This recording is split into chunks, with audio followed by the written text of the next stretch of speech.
More and less. मोर यानी ज्यादा, less यानी कम।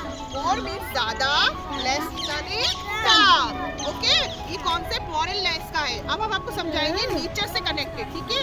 ये कुछ लीव्स है, कुछ ट्विग्स है, यानी लकड़ी, आप उसे लकड़ी भी बोल सकते हैं छोटी छोटी, ठीक है।